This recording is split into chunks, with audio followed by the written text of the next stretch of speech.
ఉత్తరప్రదేశ్ రాష్ట్రంలో లక్నో జైల్లో 63 మంది ఖైదీలకు హెచ్ఐవి పాజిటివ్ నిర్ధారణ అయింది. దీంతో జైళ్ల శాఖ అప్రమత్తమైంది. జైలుకు రాకముందే ఖైదీలకు ఈ ఇన్ఫెక్షన్ ఉందని అధికారులు అంటున్నారు. జైల్లో ప్రవేశించాక ఏ ఖైదీకి హెచ్ఐవి సోకలేదని జైలు శాఖ అధికారులు స్పష్టం చేశారు. హెచ్ఐవి సోకిన వారికి రెగ్యులర్గా చికిత్స అందిస్తున్నట్టుగా ఆయన చెప్పారు. గత 5 ఏళ్లలో లక్నో జిల్లా జైల్లో హెచ్ఐవి సోకిన ఖైదీ ఎవరూ లేరన్నారు. హెచ్ఐవి సోకిన రోగులంతా లక్నోలోని ఆసుపత్రిలో చికిత్స పొందుతున్నారు.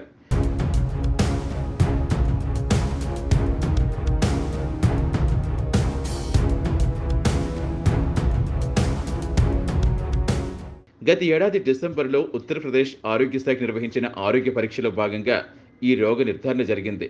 తాజాగా వైరల్ ఇన్ఫెక్షన్ కేసులు బయటపడ్డ తర్వాత లక్నో సీనియర్ జైలు సూపరింటెండెంట్ వివరణ ఇచ్చారు. 2023 జనవరిన లక్నో నుంచి విడుదలైన ఖైదీల్లో 47 మంది హెచ్ఐవి పాజిటివ్గా తేలిందన్నారు. ఖైదీలకు హెచ్ఐవి పరీక్షలు నిర్వహించిన సమయంలో 36 మందికి పాజిటివ్గా తేలింది. ఉత్తరప్రదేశ్ రాష్ట్రంలో 63 మంది ఖైదీలకు హెచ్ఐవి సోకింది.